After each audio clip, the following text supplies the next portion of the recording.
그때 주의 영이 나를 들어 올려서 여호와의 전 동문 곧 동양한 문에 이르시기로 하니 그 문에 사람이 25명이 있는데 내가 그 중에서 아수리 아들 야사냐와 라야의 아들 라베아를 보았으니 그들은 백성의 고관이라. 그가 내게 이르시되 인자야, 이 사람들은 불의를 품고 이 성중에서 악한 꾀를 꾸미는 자니라. 그들의 말이 집 건축할 때가 가깝지 아니한즉 이 성은 가마가 되고 우리는 고기가 된다 하나니. 아멘. 자, 여호와의 영이 에스겔을 끌어올려 또 다른 곳으로 데려갔습니다. 지금까지 보면 우상 숭배하고 귀신 섬기고 하나님 앞에 우리가 영역으로 말하자면 종교적 영역, 신앙적 영역에서 아주 불의한 짓을 하는 사람들을 다 보여주었습니다. 오늘이라보다는 11장에서는 또 조금 다른 국면의 죄인들을 보여줍니다. 여호와의 전 동문 곧 동양한 문에 이르시기로 그 영이 나를 들어올려 가니까 가서 봤는데 25명이 있더라. 전에 25명 본 적 있죠? 근데 그때 그 사람들은 성전 현관과 제단 사이에 있는 25이라고 했어요. 여기는 달라요. 좀 더 바깥쪽에 있는 문에 있는 쪽이 사람들. 들어온 출입구. 그리고 이 사람들은 뭐냐면 고관이라 그랬습니다. 1절에 고관이라고 되어 있죠. 예, 이 25명은 누구냐면 제사장이나 레위인이 아니고 재판관들, 관리들입니다. 그래서 추정하기를 예루살렘의 24구역을 담당하는 사람들과 그 중에 수장, 요즘으로 말하면 시장격인 구청장, 시장격 뭐 이렇게 보면 되겠죠. 그런 행정관들이 모인 것이다. 이 사람들이 하는 일이 뭡니까? 정치, 경제, 사법, 교육, 문화 이런 일을 주관하는 사람들이죠. 그러니까 성전에서 하나님 말씀 가르치고 예배 인도하는 저희 목회자 같은 사람들 말고 저 시장, 구청장, 동장 이런 사람들, 또 법원의 판사들, 경찰들, 소방서의 서장 이런 일에 있는 사람들이 모였다고 말해요. 그런 사람들이 25입니다. 요즘이야 업무가 많이 분화되어 있지만 옛날로 말하면 그러니까는 행정관들 내지는 재판관들 이런 사람들이 모인 겁니다. 이 사람들이 모여서 무슨 일을 하는가? 자, 뒤에 보면 나와 있는데 일단 보니까 내가 아는 사람들이 있는 거예요. 누구냐? 그러니까 아수르의 아들 야사냐, 브나야의 아들 블라디아를 보았다고 했어요. 아, 이 사람들 보니 확실히 고관이 맞구나. 네.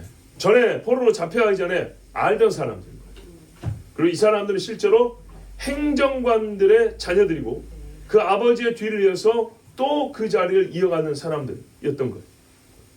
예레미야 26장에 보니까 9절 이하에 어찌하여 내가 여호와의 이름을 의지하고 예언하여 이르기를 이 성전이 실로같이 되겠고. 자, 예레미야가 예언하는 걸 듣기 싫어서 하는 말이에요. 실로는 옛적에 가나안에 처음 성막이 세워진 곳인데 하나님이 파괴시켜버렸어요. 거기에 엘리 제사장이 있었거든요. 근데 그것처럼 성전이 파괴된다는 거예요. 예레미야가. 그러니까 사람들이 화가 났죠.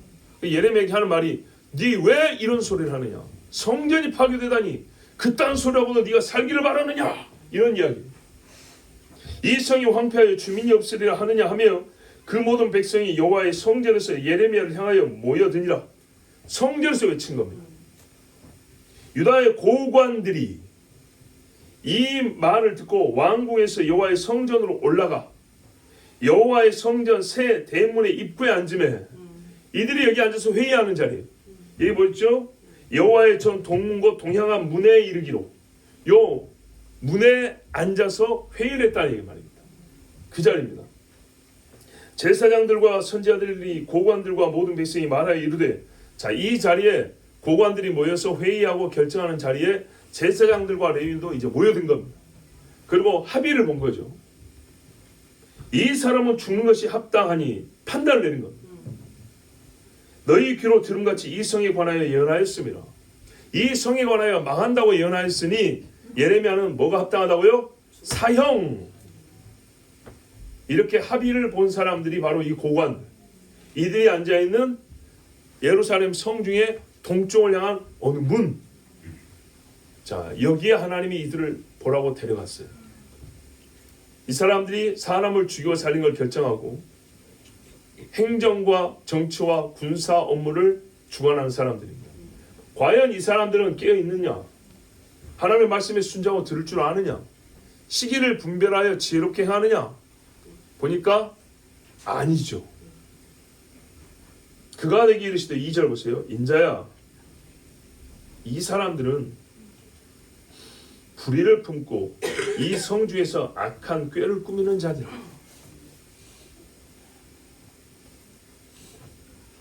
불의를 품고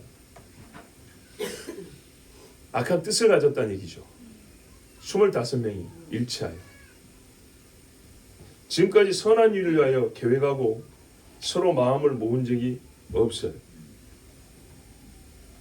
여러분 살면서 우리가 별로 생각을 많이 하지는 않지만 하면 인정이 되는 게 있어요. 타고난 본성이 진짜 중요하다. 정말로요. 타고난 본성이 엄청나게 중요하다. 진짜 너는 복받았다 하는 사람들 보면 저는 타고난 본성, 영성, 성품 이거요 교육으로 잘 안 바뀝니다. 아기 때 봐보세요. 거의 그대로 큽니다. 예. 조그만할 때 고집스러운 애들은 어른 돼서 고집스럽고요. 자기밖에 모르는 어른 돼서 똑같아요. 가르치고 교육하면 어느 부분에서는 개화가 됩니다. 그런데 대개는 똑같아요. 뭐 어떨 때 완전히 바뀌냐? 성령의 불벼락을 제대로 맞아버리면 사람이 완전히 달라지는데 그 전에는 하나도 안 달라집니다. 그러니 성령의 불을 맞았는지 안 맞았는지 확실히 알 수가 있어요. 확실히. 오죽했으면 저희 선배 목사님이 그랬다니까요. 설교로 사람이 달라질 것 같아? 절대 안 바뀌어 그랬어요. 근데 나는 절대 안 바뀐 걸 안 믿어요. 그래서 제가 옛날에도 말씀드렸죠. 그렇게 믿음이 좋으시면서 왜 설교하시냐고. 아니, 절대 안 바뀐다는 믿음을 갖고 설교를 왜 하냐고 도대체. 바뀝니다. 성령의 역사는 하나님의 말씀과 함께 일어나기 때문에 거기서 일어난다고요. 아니 그런 믿음도 안 가지고 뭐하러 설교하냐고. 그러면 진짜 그거야말로 밥 벌어먹고 살려고 하는 거죠. 하도 답답해서 하는 소리라 또 생각하면 이해가 됩니다만은 진짜 그렇게 어려운 겁니다. 불의를 품은 사람은 선의를 품기에 정말 이 사람들 옆에서 보면 불가능해 보입니다. 사람이 저게 달라질까? 자, 이 25명 백성의 대표들인데 항상 무슨 생각이 떠요? 의로운 것과 반대되는 생각. 자기들의 무리가 그런 사람들이에요. 이 성중에서 그들의 힘을 쓸 수 있는 곳, 그 전에 힘을 쓸 수 있도록 권한을 부여받은 곳, 거기서 좋은 것이 아니라 악을 내뱉고 사람들로 하여금 악을 저지르도록 끌고 가는 자라고 그랬어요. 바리새인들처럼. 천국 백성 찾는다고 해놓고 배나 지옥 자식 되게 하는도다 그런 것처럼 악한 꾀를 꾸미는 자들이니라. 같이 범죄하게 만들고 사람들을 속여서 미혹하여서 죄를 짓게 만드는 사람들, 대표자의 지위와 그들의 권한을 가지고 그들이 정한 이념을 가지고 그들이 내건 슬로건을 가지고 따라오라 하면서 우리 말 들으면 된다 하면서 끌고 가는데 얼마나 많은 사람들 악을 끌고 가는지 열매 곧 결과가 가르쳐주죠. 예루살렘은 망했습니다. 다 죽었습니다. 그들이 어떻게 미혹을 했는가, 어떤 악을 꾸몄는가 하나님이 대표적으로 딱 하나만 가르쳐줍니다. 이게 다라는 얘기가 아닙니다. 3절 보십시오. 그들의 말이 문제구만. 속에 있는 생각을 말로 해서 다른 사람을 듣게 하고 그 들음으로 불의한 믿음을 갖게 하고 불의한 일로 그들을 끌어당겼어요. 무슨 말을 했냐? 집 건축할 때가 가깝지 아니한즉 이 성읍은 가마가 되고 우리는 고기가 된다 이랬다는 거예요. 집 건축할 때가 가깝지 아니한즉 이게 번역이 좀 문제가 있습니다. 사실은 뒤집어서 순서를 바꿔서 읽어야 됩니다. 보세요. 집 건축할 빼고 때부터 읽으세요. 때가 가깝지 아니한즉 집 건축할 일이 있으니 하자. 때가 가깝지 아니한즉 집을 건축하자. 원래 이렇게 해야 된 겁니다.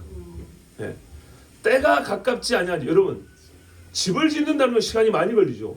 저도 집을 지어봤어요. 우리 시골집을 아버지랑 같이 지어봤는데 마음에 여유가 없으면 집을 못 짓습니다. 그 전에 지으려다가 돈이 없어 못 짓고 그 전에 지으려다가 시간이 안 돼서 못 짓고 그 전에 지으려다가 다른 일이 있어서 마음에 여유가 없어 못 짓고 굉장히 어렵습니다. 집을 짓는다는 것은. 그래서 옛날 말로 집 짓기 밥 짓기라고 그랬거든요. 집을 짓는 몇 달 동안 부인들은 계속 밥이고 세참이고 막 지어 날라야 됩니다. 그리고 집을 짓는 게 얼마나 힘드냐. 사람들이 집 한 채 지면 10년 늙는다는 말이 있을 정도. 요즘에는 돈 주고 공사를 맡기지만 직접 지을 때 싸우기도 많이 싸우고 부엌을 이렇게 만든다, 창문을 여기다 내야 된다, 뭐 높이는 몇 미터를 해야 된다. 이것 때문에 가족들끼리 막 싸웁니다. 이웃에 또 민원 들어오고 등등등. 농사 지어야지, 집 지어야지. 한 번씩 태풍 불어버리고 바람 불고 비 오고. 그래서 스트레스 받는 일이 많아서 집 지으면 10년 늙는다는 말이 나옵니다. 즉 집을 지으려면요 기본적으로 삶의 배경이 좀 평온해야 돼. 여유가 있어야 돼. 그런데 예레미야 하는 말이 뭐라 그랬어요? 곧 망한다 그랬어요. 있는 집도 다 무너진다 그랬어요. 그러면 집을 지을 수 있겠습니까? 없지요. 이거는 모든 백성이 다 새 집 짓겠다는 게 아니라 그들의 생각, 마음을 대비시켜 지금 말해주는 겁니다.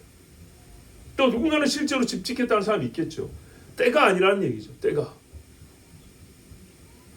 하나님이 예루살렘이 멸망하고 불에 타 없어져 성전 내 집마저도 불에 태워버린다 그랬어요. 죄를 회개하지 아니하면 돌이키지 아니하면 제일 귀한 집 내 집마저도 태워버릴 것인데 너희는 뭐라고? 너희 새 집을 짓겠다고? 예레미야가 이렇게 외쳐댔어요. 골방에 들어가 기도를 하고 옷을 찢고 회개하라 했더니 우리에게는 그런 위험한 일 없고 네가 말한 거는 나중에 있을 일이고 그리고 네가 말한 것처럼 우리가 그렇게 심각한 죄인들이 아니야. 우리는 아직 여유가 있다. 그래서 뭐 한다고요? 집 짓겠다. 25명이 모여서 하는 말이 백성들에게 말합시다. 자기들끼리 결의를 한 거예요. 예레미야가 하나님이 예루살렘 성전을 뭐 불태워버리고 없애버리고 이 예루살렘 성도 다 허물어버리고 우리는 저 이방의 포로로 끌려간다 하는데 그런 소리 듣지 못하게 하고 우리가 먼저 집을 지읍시다. 그래서 예레미야의 말이 틀렸다는 것을 아무 상관할 필요가 없다는 것을 우리에게는 평화가 있다는 것을 보여줍시다.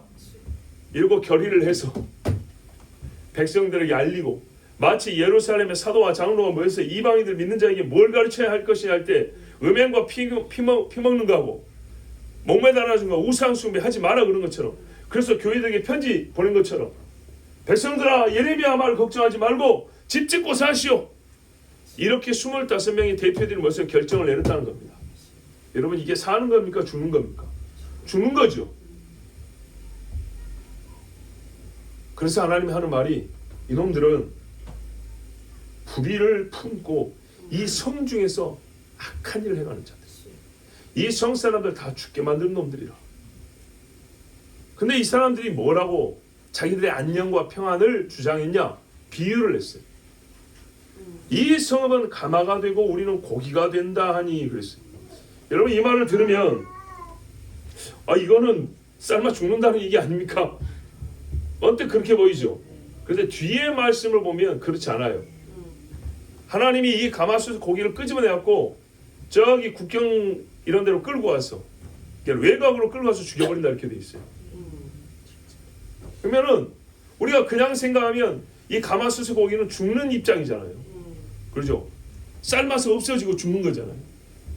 그런데 하나님은 이 악한 자들을 죽이려고 가마솥에서 끄집어내서 밖으로 가져가 죽이고 이방으로 던져버린다고 했단 말이에요.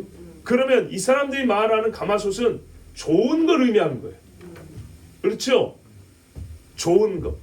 아까 그랬잖아요. 집을 짓는데 가마솥이 안 좋은 것이면 이렇게 말하면 논리가 안 맞잖아요. 가마솥에 있는 고기인데 지금 집 지어요? 삶아 죽을 건데? 그게 아니죠. 여기서 말하는 의미는 그래서 하나님이 너희는 가마솥에 있는 고기가 아니야. 너희는 밖으로 던져질 고기들이야. 이렇게 말했다는 것은 이 사람들이 가마솥을 좋은 의미로 썼다는 거예요. 말하자면 고기를 감추고 있는 곳입니다. 고기를 삶는 곳이기도 하지만 그 전 단계에서 고기를 보호하는 곳이라고요. 고기가 밖에 노출됐다 생각해보세요. 파리떼가 드글드글하겠죠. 벌레 가서 뜯어먹겠죠. 흙먼지에 뒤집어 써서 먹을 수 없게 되겠죠. 근데 여러분 일단 가마솥, 이 무쇠 솥에다가 넣어가지고 뚜껑 덮어버리면요. 안전하죠.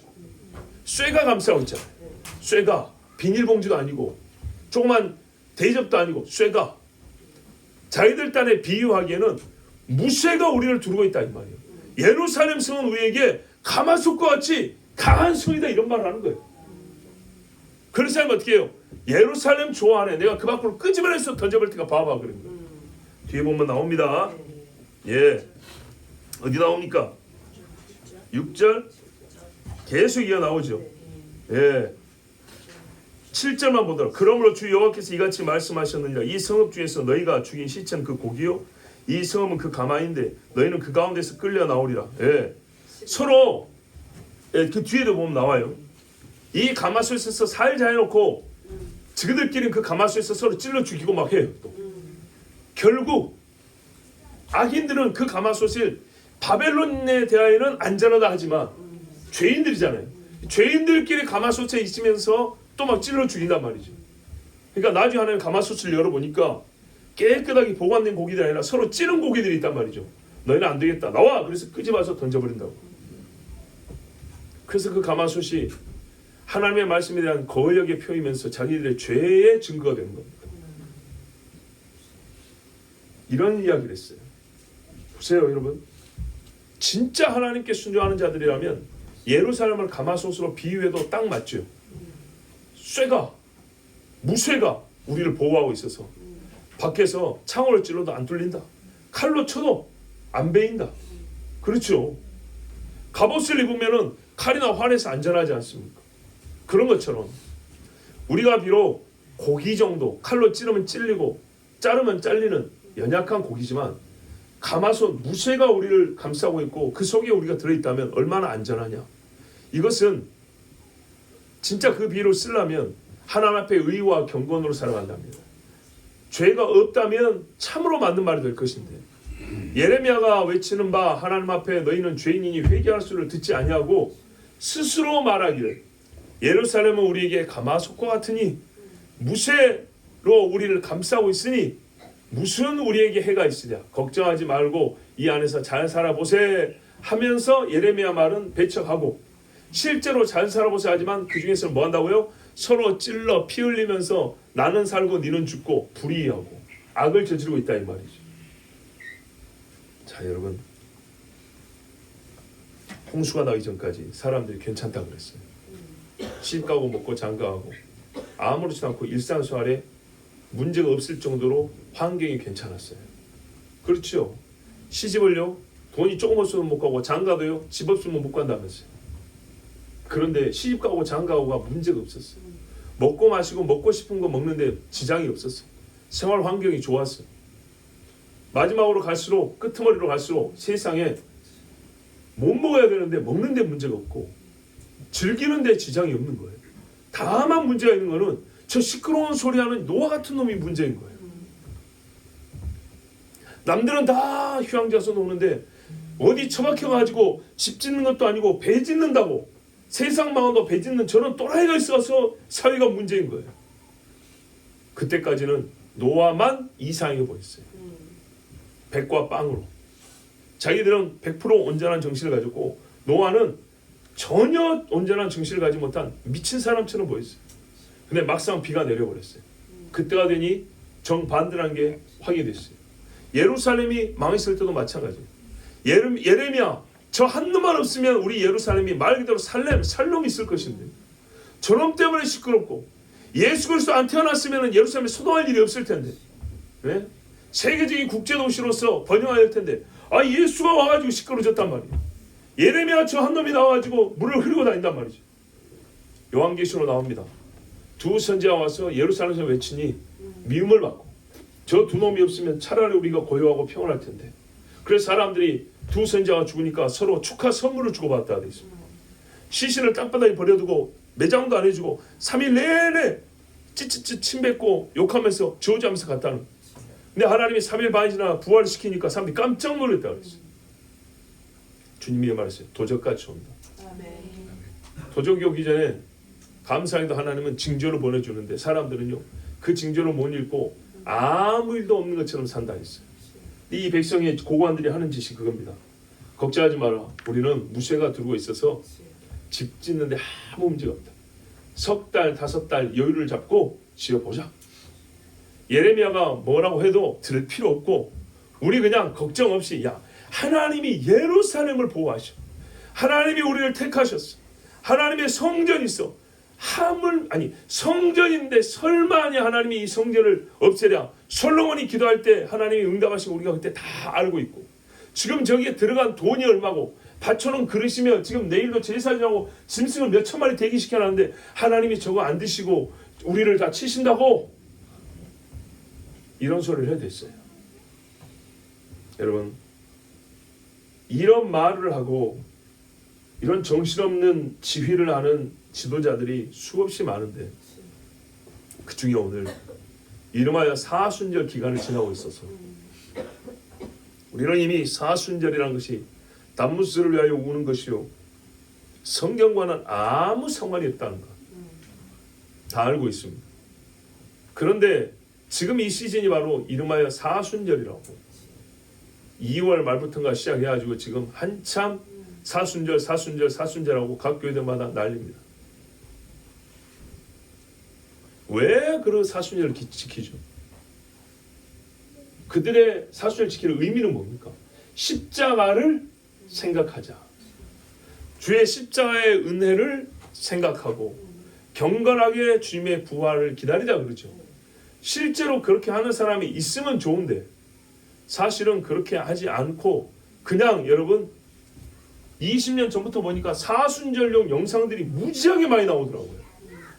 주마다 틀어 제끼면서 2분 3분씩 보면서 눈물 찔끔 흘리고, 보면 무슨 영화에서 따온 거, 애니메이션에 따온 거, 광고에서 따온 거, 성경과 아무 상관없는, 그냥 보면 뭉클한 거.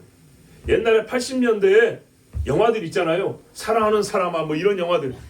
그런 류의, 아니 그건 영화니까 괜찮아요. 근데 교회에서 그런 류의 감동적인 영상 몇 분짜리 만들어가지고 거기다 멘트 하나 딱, 하나님은 여러분을 위하여 아들을 주기, 이 말 하나 해가지고 그냥 막 울게 만들어요. 설교는 안 듣고 오늘은 무슨 영상. 그래서 여러분 그런 영상 만들어서 파는 직업을 갖고 있어요. 저기 상회에서는 사순절용 영상 공급합니다. 원하시는 데는 연락하세요. 무슨 홍보 영상이 뭐니, 얼마나 영상들을 많이 만들어서 보내주는지 모릅니다. 여러분,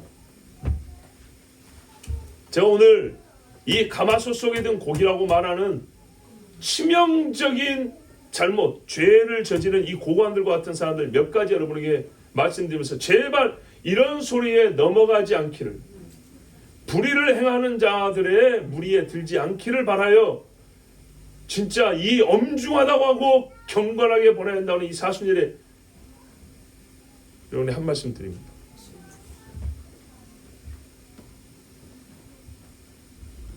우리에게는요 너무 견고한 가마솥이 있어요. 그게 뭡니까? 복음입니다. 복음이 우리에게는 아주 강력한 가마솥입니다. 믿음이 있으면 사실 맞아요. 그런데 그 가마솥에 들어간 고기가 되지도 못하여 놓고 가마솥이 우리를 감싸고 있고 그 무쇠가 나를 지켜주는 것처럼 착각에 빠진 고기들이 무지하게 많습니다. 이때쯤 되면은 목사님들이 설교하는 것 중에 가만 보면 평시에 저 같은 사람은 본래 목소리가 강하잖아요. 근데 평시에는 남의 눈치도 잘 보고 큰 소리 내지도 못하고 부들부들하게 말하는 사람들인데 이 사순절이나 고난주가 되면 협박하듯이 소리를 외치는 설교자들을 봤어요.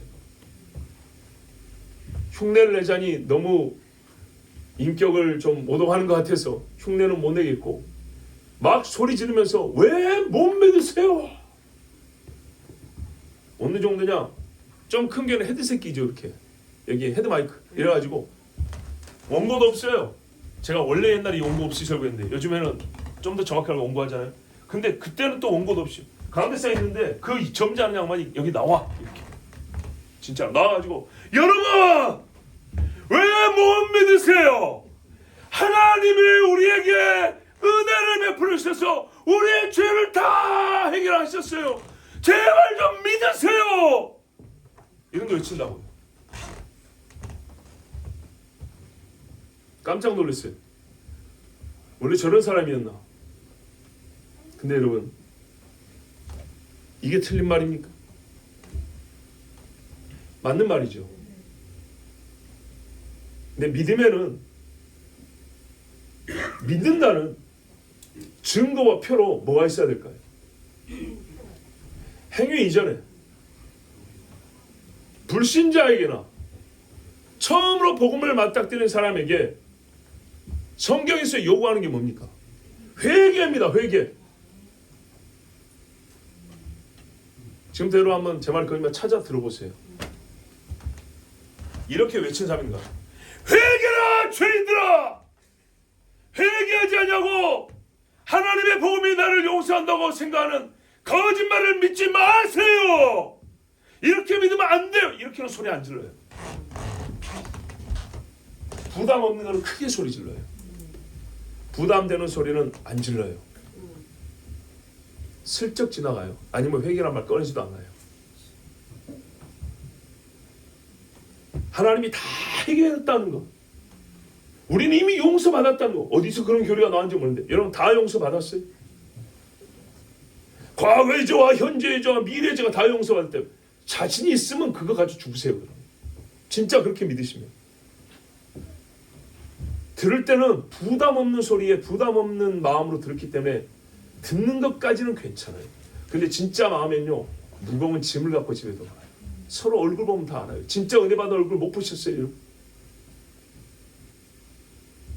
진짜 은혜 받은 얼굴 못 보셨냐고. 한 번도 못 봤습니까? 불행하게도 못 보셨어요? 진짜 복음을 받아들여가지고요 복음으로 새롭게 된 사람 얼굴 못 봤냐고요. 어설프게 그냥 복음이 그런다더라 정도로만 생각하고 물론 믿음이 약할 수도 있어요. 근데 그걸로 만족하고 외치는 것을 얼마나 강력하게 외치는지 세상에 역시 복음답다. 복음이니까 세게 외쳐요. 제일 세게 외치는데 문제는 부담 없는 부분만 고기 먹을 때 비계만 잘라서 먹는 것처럼 부담 없는 부분만 잘라가지고 외칠 때는 세상에 저렇게 강력한 설교자 있나 싶을 정도로 막 강대사 앞에 돌아다니면서 소리를 지르면서 믿으라고 난리를 하는데 그 믿음이 무엇입니까? 어떻게 해야 그 복음이 나에게 가마솥이 되는 겁니까? 할 때는 회개하라 했는데 성경에 그 말은 안 해요. 여러분 봐보세요. 세례 요한이 왜 죽었어요? 헤롯에게 예수가 이미 오셨습니다. 당신의 죄를 다 용서했습니다. 헤롯이 왜 그걸 못 믿어? 이래서 죽었습니까? 사도들이 그렇게 설교했으면 순교할 양반 없어요.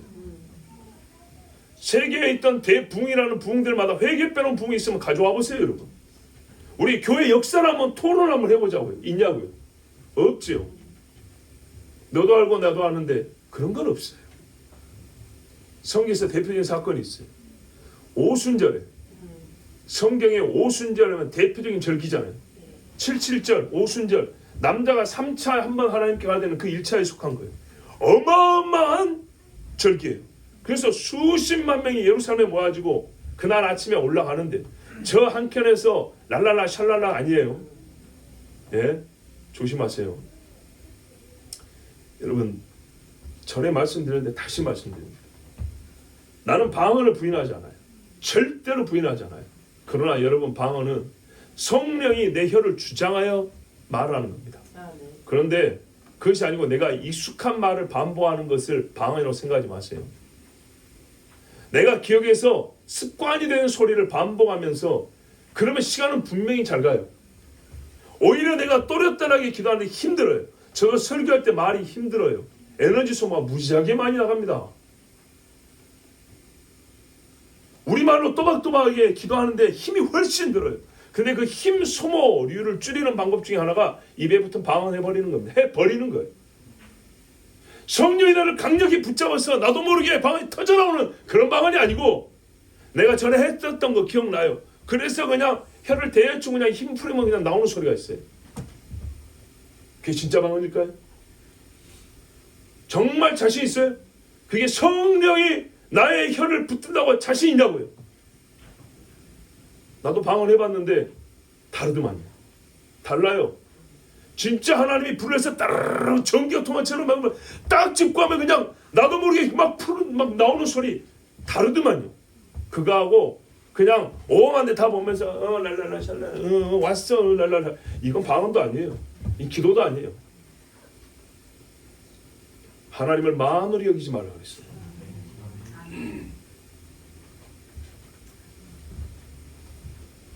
오순절에 이 많은 사람이 올라가는데 얼마나 시끄러운 소리가 들리는지 봤더니 120명이 모여가지고 그냥 온 나라 말을 해가면서 하나님의 큰 일을 말하는 소리를 들었어요. 깜짝 놀라 가다 멈췄어요. 멈췄다고. 그래서 베드로가 설명해줬어요. 이 술 취한 놈들이 아니냐고 막 웃으면서 낄낄거리니까 너희가 보고 듣는 것을 내가 얘기해 주겠다 그랬어요. 여러분 사도행전 2장 한번 봐보십시오. 이 엄청난 사건을 한번 봐보십시오.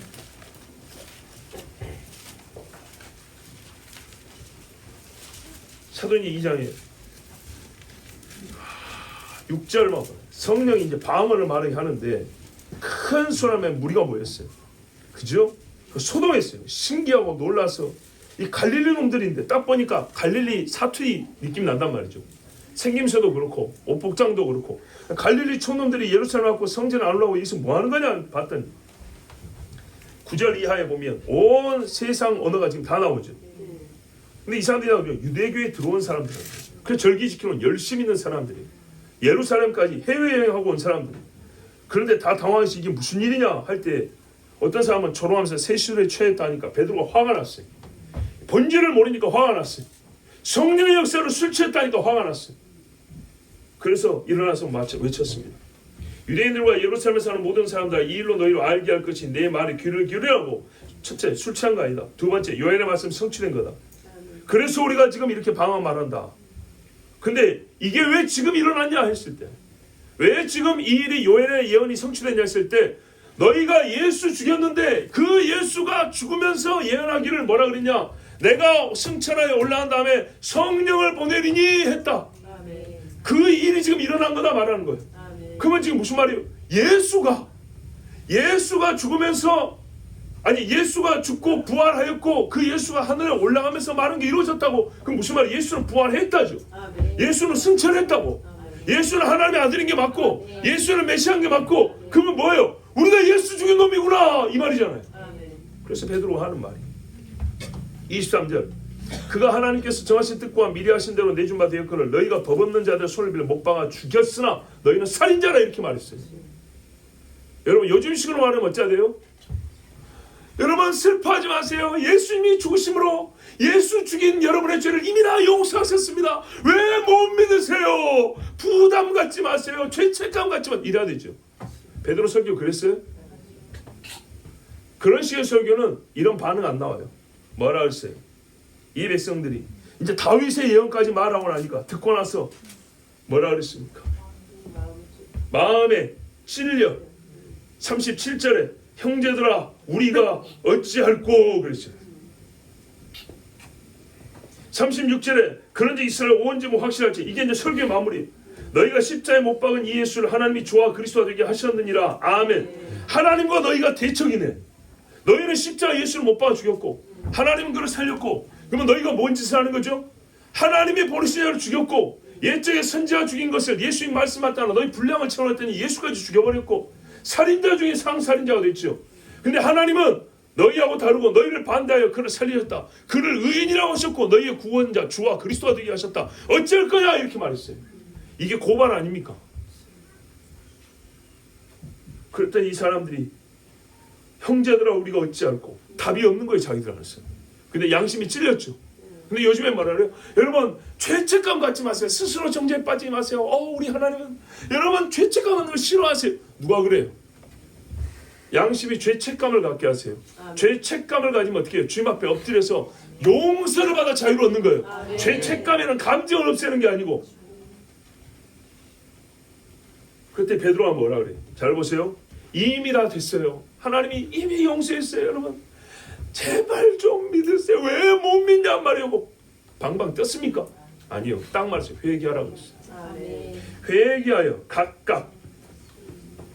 우리 식구 중에 대표 이런 거 없어요. 각자가 개별 구원이에요. 각자가 예수 그리스도의 이름으로 세례를 받고 죄 사함을 받으라. 이 죄인들아 죄 사함을 받으라. 어찌해야 됩니까? 이게 복음이고 이게 오늘 본 일의 본질인데 그러면 어찌해야 됩니까? 했을 때 죄 사함을 받으라. 죄 사함을 받으라. 뭐 죄를 어떻게 사함 받냐? 회개하여. 이게 방법이고 수단인데 근거는 뭐냐? 예수가 옛날에 다윗도 죄 짓고 하나님 앞에 물어봤단 말이죠. 그랬더니 그가 내 우편에 계심으로 내 중보자 되신다는 약속을 믿고 그가 회개했다는 거예요. 주께서 천천히 만만의 순양을 받으실까? 수없이 들여본 사람의 다윗이. 그런데 내 눈물만 또 못하더라는 거예요. 이사야도 하나님 말했어요. 너희 순양의 기름이나 암양의 고기는 내가 먹을 만큼 먹었는데 내가 그걸 바라더냐? 마당만 밟고 돌아온 놈들이라고 그랬어요. 다윗이 많은 걸 바쳤지만은 뭐가 중요하다고 그랬어요? 내 눈물, 진실한 고백, 허물의 사하심을 받고 주께서 그 죄를 정치 아니하시다는 복이 있도다. 그래서 다윗도 울었어요. 밧세바 가는 다음에 소를 1000마리를 바쳐야지 왜 100개가 적시도 우냐 이 말이죠. 예? 나단이 와서 외쳤을 때 그러면 양 한 10,000마리면 되겠습니까? 선지자여 걱정하지 마십시오. 이러면 될 거를 왜 골방에 들어와서 마폭 울었냐 이 말이에요. 밥도 안 먹고. 하나님이 뭘 기뻐하시는지 아는 거죠. 그래서 로마서 4장에 다윗 이야기가 나오잖아요. 복음을 믿는다는 게 뭐냐 얘기할 때 아브라함과 다윗 이야기를 했잖아요. 구약시대 사람들 얘기를 했다고요. 구약시대 사람들. 이렇게 말을 하니까 제대로 들은 사람들은 뭐라요? 회개하라 소리를 듣고 목사가 맨날 부담되게 회개하라 소리하고 죄사함 받으라고 주님이 다 해결했는데 여러분 이 사람들 보세요. 베드로의 설경 오늘 몇 분 들은 거예요. 지금까지 보세요. 유대주의자들이에요. 말하면 율법주의자들이에요. 30년을 살았던 50년을 살았던 복음을 1절도 모르는 사람이에요. 근데 이 한마디에 완전히 바뀌었죠. 성향이고 경향이고 본성이고 완전 뒤집어졌어요. 이게 복음의 능력이고 이게 복음을 믿는다는 거예요. 그래서 이 사람들이 뭐냐면 중간 단계가 아니라 회개하고 우리가 세례를 받겠습니다 이랬다는 거예요. 세례를 받겠습니다. 근데 베드로는 뭐였어요? 회개하고 세례 받으라 그랬죠. 세례 요한은 회개에 합당한 열매 맞고 세례 받으라 그랬죠. 독사의 새끼들아 누가 나오라 그랬냐 그랬죠. 베드로는 요한을 무시했을까요? 회개하라 천국이 가까이 왔느니라 예수 외쳤는데 베드로는 예수의 말씀을 무시하고 새로운 교리를 세웠을까요? 전혀 아니죠. 그래서 회개하고 세례 받으라 말했어요. 그렇다면 이날 3,000명이 세례 받았다는데 한번 생각해 봅시다 여러분. 이 말을 받은 사람 이게 받았다는 거죠. 받은 사람들은 세례를 받으면 이날의 신도의 수가 3,000이나 더 하더라. 자 그러면 여러분 그날 상상해 보세요. 예루살렘에 지금 수만 명이 올라가고 있는데 그 중에 이 설교 듣는 사람 몇 명일까요? 3,000명보다 더 할까요? 덜 할까요? 더 하죠. 길이 막혔겠죠. 분명히 길이 막혔을 거예요. 그 다음에 그 중에 믿는다 못 믿는다 따라가면 된다 안 된다 통곡하는 사람 옆에서 웃는 사람 별의별 사람 다 있었겠죠. 나는 그냥 가는 길 간다고 하고 성전으로 올라간 사람이 있을 거고 베드로 따라서 세례 받으러 간다고 해서 가는 사람이 있었겠죠. 3,000명이 거슬러 내려갑니다. 3,000명을 어디서 세례를 줄 건데요? 요단강은 17가지 가야 돼서 안 돼요. 너무 멀어요. 실로암? 실로암은 3,000명이 들어갈 수가 없어요. 그래서 우리가 알잖아요. 기드론 시내라고 하잖아요. 기드론 시내. 지금 우리가 성지순례 했을 때는 물이 별로 안 보였는데 사실 여기 물이 흐른데라고요. 감람산과 예루살렘 사이에 그 무덤 많은데 거기 골짜기. 거기가 기드론 골짜기. 다윗이 압살롬에서 피싱할 때 먼저 이 기드론 골짜기를 건너고 그 다음에 감람산 넘어 요단강 건너고 요 골짜기라고요. 여기 물이 흘러요. 아마 추정컨대 3,000명이 세례받으려면 거기가 제일 적합하지 않을까. 또 중앙골짜기라는 데가 있어요. 하여튼 골짜기 물인 대로 갔겠죠. 3,000명 세례 주려면요 120명이 다 달라붙어도 하루 종일 걸렸을 거예요. 그러면 그날 어떤 일이 벌어진 거예요? 오순절을 지킨 이스라엘 역사 중에 유일한 날이 일어난, 유일한, 정말 봐보세요. 제사장들 입장에서는 반오순절적인 사건이 일어난 건데 복음으로 보면 정말 오순절다운 일이란 거죠. 왜?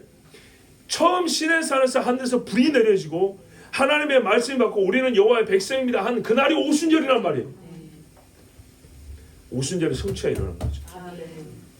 시온산에서, 시내산이 아니라 시온산에서 돌판에 쓰게 된 말씀이 아니라 그날의 말씀을 받은 자들, 마음에 받은 자들, 에스겔의 새 마음을 부어주고 돌 같은 마음을 제거하고 새 마음을, 예? 어떤 자들은 회개의 영을 부어주고 회개하여 세례받은 자들, 그만 그 하루 종일 세례주는 얼마나 큰 이슈가 됐을까요? 그렇죠? 상상을 한번 해보세요. 3,000명이 올라가는 사람을 거슬러 내려갑니다. 그 주변에 식구가 왔으면 믿는 자가 있고 안 믿는 자가 있겠죠. 아빠 따라가지 마세요 하는 자식이 있을 거고 같이 가자는 신랑이 하는 사람이 있을 것이고 옛날에는 동네별로 갔단 말이죠. 가버나움에서 10사람이 왔는데 그 중에 3사람은 베드로한테 세례받아 가고 7사람은 안 받아 그냥 가고 나중에 고향으로 돌아가는 길에서 얼마나 열렬한 토론들이 벌어졌겠어요. 오순절이 뭐냐? 이 사람들이 세례만 받고 그만 있었을까요? 말씀도 들었겠죠. 오순절 기간 일주일 지키는데 설교도 듣고 예배 드리고 제자들 같이 기도하면서 방언받는 자도 있었을 것이고 그 중에 남은 자들이 뭐예요? 바나바 같은 사람들, 이방에서 오순절 지키러 왔다가 진짜 오순절을 만난 사람들이 안 떠나고 제자들의 제자가 되어서 예루살렘 교회를 세웁니다. 아멘. 그리고 이 사람들이 또 파송이 됩니다. 아멘. 그래서 헬라식 이름을 가진 사람이 많이 나온 거예요. 7 집사 중에도. 이날이 오순절입니다. 아멘. 과연 그 3,000명을 세례 줄 때 베드로가 아이고 사람 많아서 좋다 하면서 회개도 안 하고 있는데 그냥 막 따놓은 사람들 세례 줬을까요? 아닙니다. 생각해 봅시다. 3,000명이 물 있는 곳을 오면서 가슴을 치고 꺼이 하면서. 왜요? 그러면 어떻게 회개해야 되죠? 베드로의 설교가 회개 내용 아닙니까? 베드로의 설교가 진리면서 동시에 자기들이 죄 아닙니까? 내가 뭘 회개해야 되고 뭘 잘못인지 베드로가 다 가르쳐 줬잖아요. 그래서 주여 내가 예수를 죽였습니다. 나의 메시아를 죽였습니다. 우리가 알지 못하고 그 죄를 짓고도 이 핏값을 나와 내 자손에 돌리소서 하였습니다.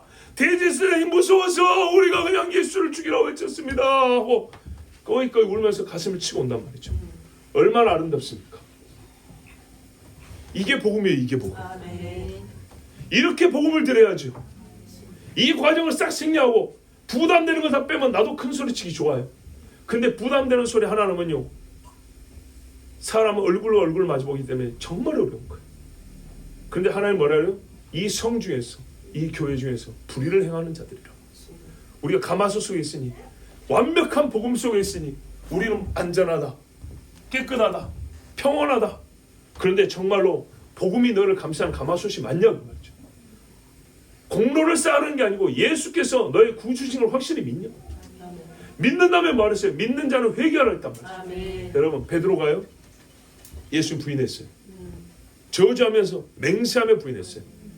맹세는 목숨값입니다. 딱 죽어야 되는 거예요. 예수님이 눈이 마주쳤어요. 그 다음 베드로가 뭐 했죠? 나가서 심히 통곡하니라. 요즘에 심리주의 같으면 뭐랬어요? 심리적인 감동인가요? 예수님이 이미 물건에 바라봤다는 사람 베드로야 너는 왜 모르니? 내가 나를 용서했다는 걸 왜 모르니? 주님이 나를 용서해주셨군요. 이래서 울었을까요? 이런 악한 내가 주님 앞에 다 버릴지라도 나는 주님을 떠나지 아니하겠다 했는데 이 저주받은 입이여 하면서 울지 않았겠습니까? 여러분 어떤 울음이 진짜 울음이라고 생각하세요? 요즘 세상에서는 삭개오는 이미 예수님의 제자였는데 본인이 몰라가지고 주님이 그거 가르쳐주러 들어갔다. 여러분 삭개오는 이미 감춰진 제자였습니다. 그래서 예수님이 가르쳐주러 들어왔어요. 삭개오야 너는 이미 나의 제자인데 왜 너는 모르니? 왜 이렇게 루저로 살고 있니? 왜 이렇게 위축되어 있니? 일어나 삭개오야 일어나려. 너는 이미 나의 제자. 전화칩니까 지금? 그랬으면 삭개오가 내 재산의 절반을 내어주고 남의 것 도둑질하고 팔아먹었으면 4배 5배 물어준다 할 때 삭개오야 너무 율법주의에 빠지지 마. 너를 정죄하지 마. 그럴 필요 없어. 너는 다 이미 용서했어. 그래야죠. 제 말 틀립니까? 말이 이치를 생각을 해보세요. 근데 예수님이 뭐라고 했어요? 오늘 이 집에 구원이 일어났다. 이 사람도 아브라함의 자손이라고 했어요. 오늘 밥 줘서요? 아니요. 그가 회개에 합당한 열매를 맺었기 때문이라고 했어요. 우리 삶을 하나님의 형상으로 똑바르게 규정짓는 건 율법입니다. 그래서 예수 믿는 사람은 율법을 너무 자연스럽게 시켜요. 여기 세워졌으니까. 예수 믿으니까 부모 공개 안 할 거예요? 예수 믿으니까 이제 우상 숭배해도 됩니까? 예수 믿으니까 거짓말해도 됩니까? 예수 믿으니까 도둑질해도 됩니까? 아니죠. 예수 믿으니까 도둑질 더 안 하는 거죠. 내 것을 남에게 주기까지 하는 거죠. 여러분 성경 헌금은 왜 했어요? 나를 위해서 한 거 아니죠. 예, 예수 믿으니까 하는 거예요. 예수 믿으니까. 예수 믿으니까 간음을 안 한다 했어요. 내가 뭐 남의 여자랑 잤나? 예수 믿으니까 더러운 영상도 안 보는 거예요. 예수 믿으니까 그게 정죄예요? 아니요. 예수 믿는 사람 말이죠. 구약의 나시린보다 더 경건하게 사는 거예요. 나시린은 자기를 바친다고 서원한 사람. 예수님은 하나님 앞에 자기를 바치는 사람이었어요. 아들, 우리가 하나님 앞에 자기를 바쳤기 때문에 완전히 달라지는 거예요. 우리 강 집사님 형 보셨죠? 달라졌죠? 완전히 새 사람 됐어요. 저기 우리 애기 데리고 있는 저기 박 집사님 본인이 간증한 이야기가 요 이야기라니까요. 인정합니까? 예. 엄마가 전도사면 뭐고 엄마가 목사면 뭐 할 거예요? 예? 나는 교회 가기 싫은데 우리 집 자식들도 마찬가지입니다. 애비가 목사면 뭐 할 겁니까? 그 자식들 중에 교회 안 가는 애들이 얼마나 많은데. 여러분 진짜 예수 복음은 우리에게 가마솥이라면 철벽이 되려면 하나님의 복음이 나를 보호한다고 할 것 같으면 그 복음 안에 들어가야 되는데 우리 하나님이 요구한 거는 네가 죽으라 소리 한 적은 없어요. 네가 십자가 지고 네 피값으로 네 죄를 갚으라 소리 안 했어요. 근데 네가 정말로 내 피값이 내 죄를 사하고 씻는 줄 믿는다면 그 믿음을 어떻게 해줘? 이 실제 예수님이 나를 죽으신 거 결합시켜야 되죠. 이 결합이 믿음인데 그 믿음의 내용에 뭐가 있어야 하냐면 회개가 있어야 된다고 했어요. 왜? 내 죄로 말미암아 예수님이 죽으셨습니다. 내가 죄인입니다 라는 고백이 있어야 된다. 내가 누군지에 대한 고백이 있어야 된다는 얘기입니다. 이것이 없이는 절대 그 복음은 나에게 가마솥이 되지 않습니다. 그 복음은 절대 내 것이 되지 않습니다. 죽음이 눈앞에 올 때 복음은 우리에게 평안이 되어주지 못합니다.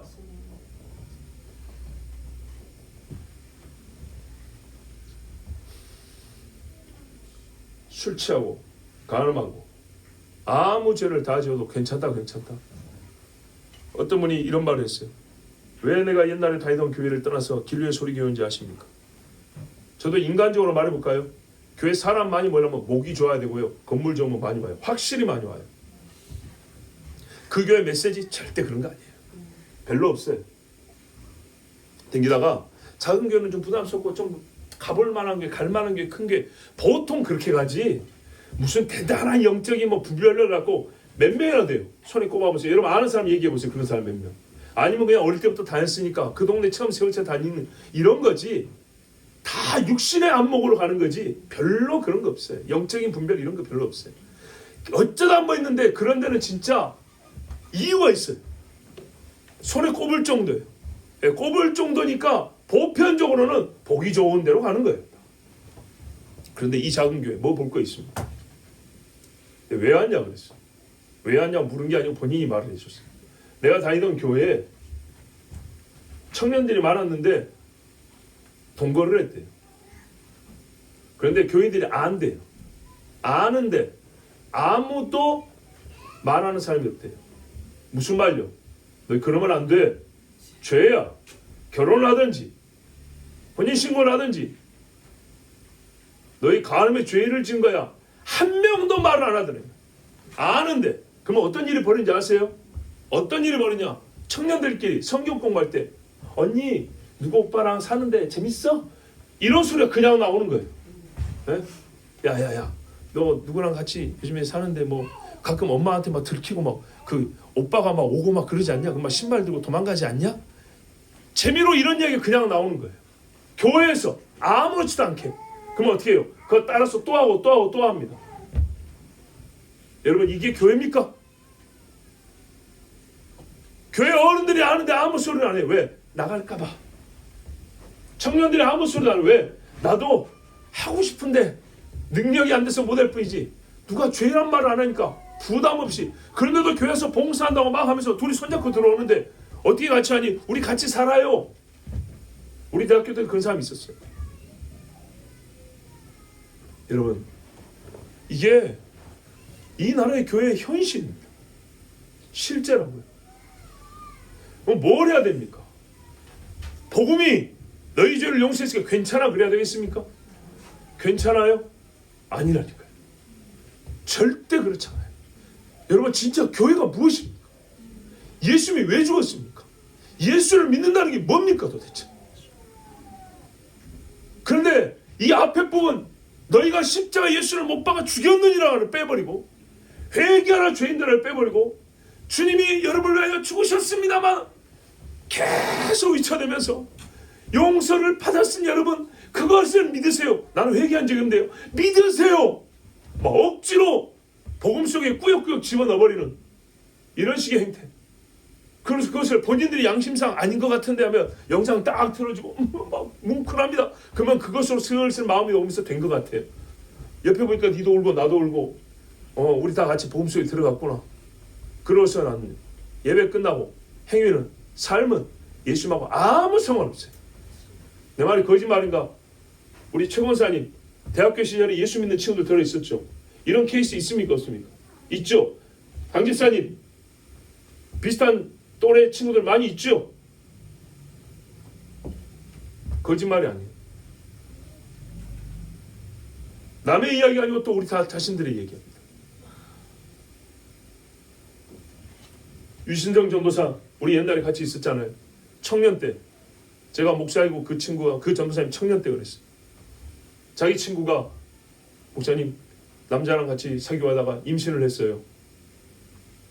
그래서 제가 친구니까 애를 낳으라고 얘기를 했어요. 근데 걔가 고민해본다 그랬어요. 같이 기도해 주세요. 그랬어요. 그래 같이 기도합시다. 그런데 나중에 애기 지우고 왔대요. 그래서 유준정 전도사님이 어떻게 했어요? 친구니까 야 배버린 거는 돌이킬 수는 없잖아요. 하나님 앞에 회개해야 된다. 너 하나님 앞에 죄를 지었어. 그랬더니 그 친구 말 잘 들어보세요. 그게 벌써 몇 년 전 이야기입니다. 이게 복음이라고 믿는 사람들 보세요. 야 내가 오늘 정말 힘들거든. 너 나한테 꼭 그렇게 얘기해야 되겠니? 다른 사람들은 위로해주고 주님이 널 위로해 주실 거야. 뭐 어쩌고 등등 이렇게 말하고 하는데 니는 꼭 나한테 지금 오늘 수술에 와서 너무 힘들고 피곤하고 너무 나도 몸이 안 좋고 막 나도 마음이 괴롭거든. 근데 너 나한테 꼭 그렇게 말해야 되겠니? 이러더래요. 자 좋았어요. 자 그러고 지나갔어요. 그럼 1년 후에 그 친구 신앙생활 똑바로 할까요? 10년이 지났어요. 신앙생활 바르게 할까요? 예수는 나의 구주요. 나는 주를 위하여 내 삶을 바치겠습니다. 그래 할까요? 네, 그 친구에게 너 회개해야 돼. 너 그거 죄 지은 거야. 이렇게 말했던 유전사는 지금 어떻게 살고 있습니까? 가는 교회들마다 인정받는 주의종입니다. 지금 제 1년 후배 목사님 교회인가 거기 사역하고 있어요. 경주에서. 그 목사님 그때 한인관 목사님이 있어서 그래요. 같이 합시다. 그래서 지금 거기 2년 일하고 있어요.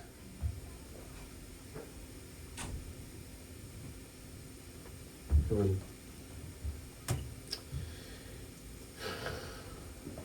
회개하라 천국이 가까이 왔느니라 예수님이 외쳤던 것을 왜 그렇게 힘을 다해서 부인하려고 할까요? 왜 그 소리를 그렇게 듣고 싶지 아니할까요? 이게 그래서 본성이라고 합니다. 인간의 죄인의 본성, 아담에서 타고난 이 본성, 이게 바뀌어서 회개하는 소리가 즐거울수록 이 사람은 진짜 예수쟁이가 된 거예요. 아멘. 나에게 회개하라 해주는 사람이 있다. 나 참 복받은 사람. 아멘. 내가 끙끙거려 사는데 돌아서세요 라고 해주는 사람이 있다. 얼마나 고마운가. 나도 있어요. 지금 만나고 싶은 후배가 있어요. 진짜 밥이라도 사주고 싶고 너무 고맙다고 말해주고 싶은 그런 사람이 있어요. 다 해결했으니까 걱정하지 마. 이런 사람은 보고 싶지도 않아요. 여러분 남이 싫어하는 소리, 어려운 소리만 했다는 게 아니에요. 진짜 배기를 얘기해 줬기 때문이에요. 진짜 예수 믿는 걸 얘기해 줬기 때문이에요. 청년들이 수백 명 있는 교회도 있어요. 청년들만 성가대를 해요. 100명씩. 그래가지고 막 영상도 올립니다. 막 성가, 젊은 애니까 막 춤추면서 성가대를 합니다. 나는 그런 영상 볼 때마다 생각합니다. 저 중에 어젯밤에 죄짓건 애들이 몇 명일까? 저들 중에 저 100명이고 200명 있으면 저 중에는 최소한 150명은 오늘 하나님 앞에 눈물 흘리며 회개를 해야 되는데 저것들이 과연 3주, 5주, 1년, 2년을 교회 다니면서 회개를 할까?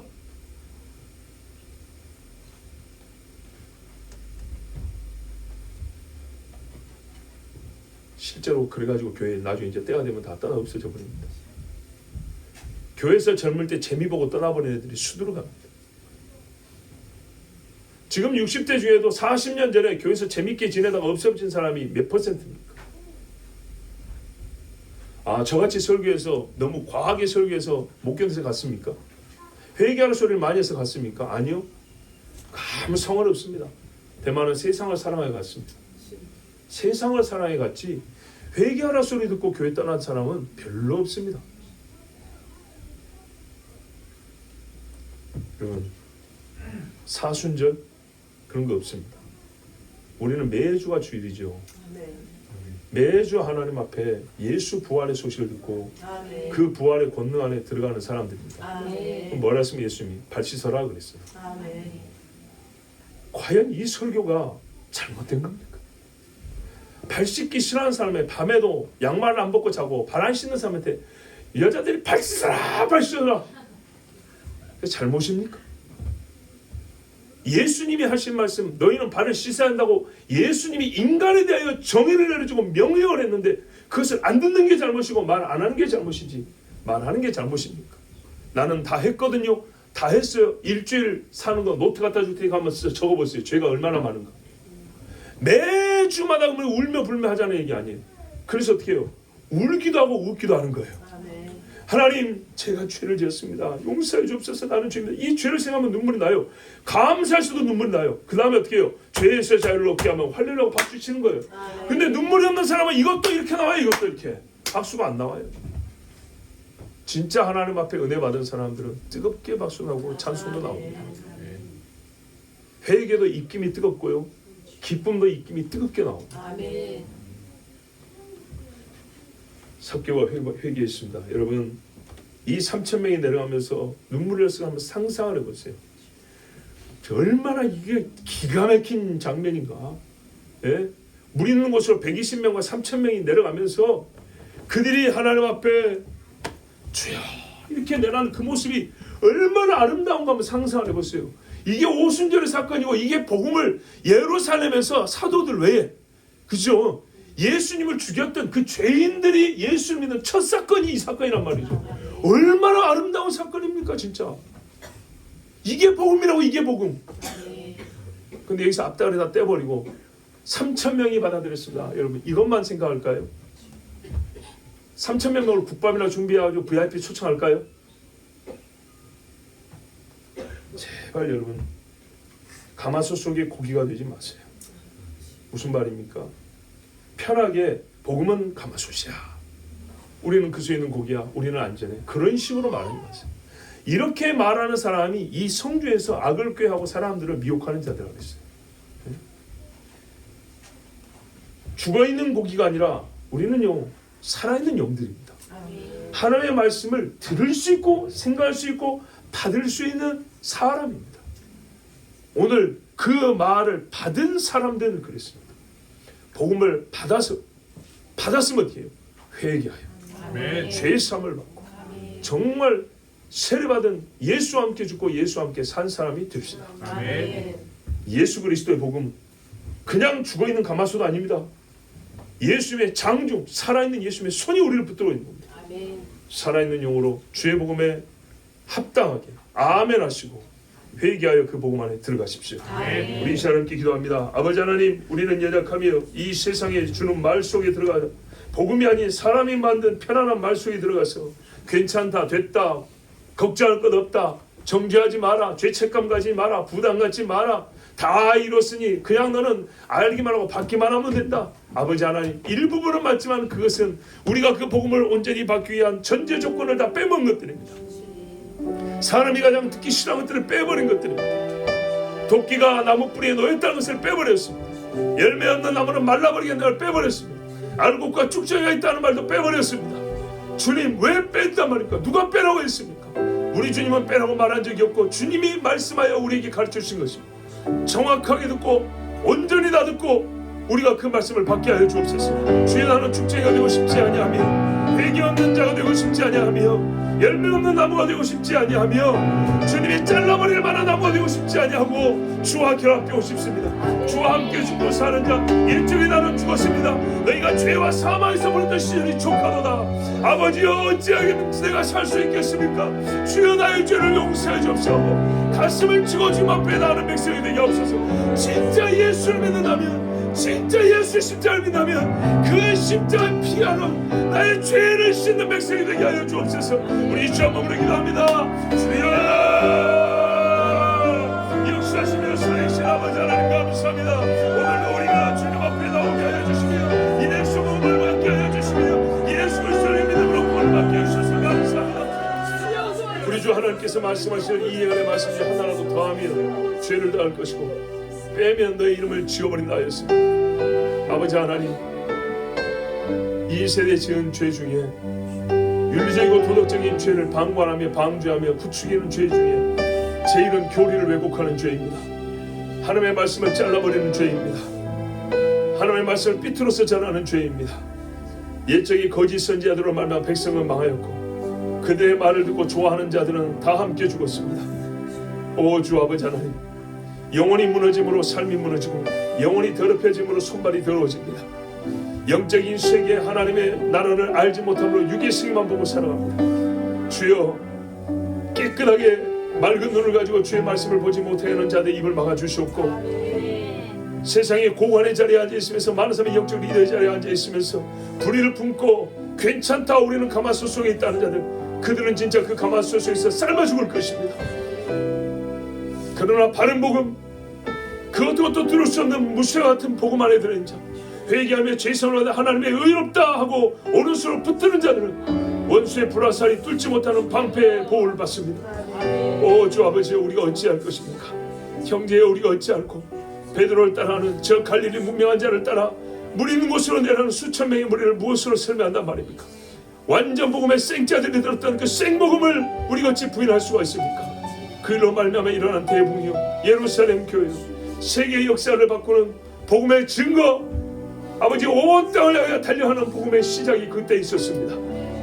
우리에게도 이 마지막 때 복음의 온전한 증거와 믿음과 선포가 있게 하여 주시옵고 이 작은 교회로부터 말미암아 세계 만방으로 흩어져 나가는 달려나가는 복음의 증거가 있게 하여 주시옵소서. 왕이 파발을 보내는 것처럼 우리 중에 아버지 복음의 파발들을 세워주셔서 땅 끝까지 주의 복음을 증거하게 하시되 그 복음이 떨어져 증거되는 곳마다 회개하며 죄성을 받는 영혼들이 있게 하여 주시옵소서. 깨끗하고 순전한 마음으로 주님을 따름으로 그 복음을 우리를 완전하게 깨끗하게 하고 성결하게 하나이다. 성결 복음, 진실한 복음, 완전한 복음의 사람들이 다 되게 하여 주시옵소서. 우리 주 예수 그리스도 이름으로 기도하옵나이다. 아멘.